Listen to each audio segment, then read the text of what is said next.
சகோதரிகளே, இது பாருங்க சகோதரிகளே, இது வந்து நேற்று 2 கிலோ ரோஜா பூ வாங்கினேன். 2 கிலோ வாங்கினேன்னா 2 கிலோ வாங்கினதுல அந்த இதெல்லாம் அந்த கோம்பெல்லாம் கோம்பெல்லாம் பிச்சுட்டு இது போல எடுத்து இது போல இப்போ காய வச்சிருக்கேன் சகோதரிகளே.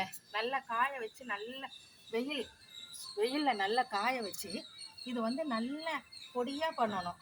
பொடியாக பண்ணும்போது நல்லா அது வந்து எதுலையாவது நம்ம உணவுல சேர்த்து தண்ணியிலையோ பால்லையோ நம்ம கலந்து குடிக்கும்போது ரொம்ப சூப்பராக ஹெல்த்தாக இருக்கும் சகோதரிகளை. அது இல்லாமல் சுகர் பேஷண்ட் வந்து இது குடிக்கிறதுலாம் ரொம்ப முக்கியம். குடிச்சே ஆகணும் இப்போ உள்ள காலகட்டத்துக்கு. இது வந்து நமக்கு ஈஸியாகவும் கிடைக்குது. ஆனால் நேற்று வந்து அதிக விலையாக இருந்தது. நேற்று முகூர்த்த நாளுங்கிறதுனால இது நல்லா அதிக விலையாக இருந்தது. இப்போ கொண்டு வந்து நல்ல சாலில் போட்டு கட்டி நல்ல தண்ணியில் நனைச்சி அலசிட்டு இது வந்து காய வச்ச சகோதரிகளை. இந்த வீடியோ பிடிச்சிருந்தா ஒரு லைக் பண்ணுங்க.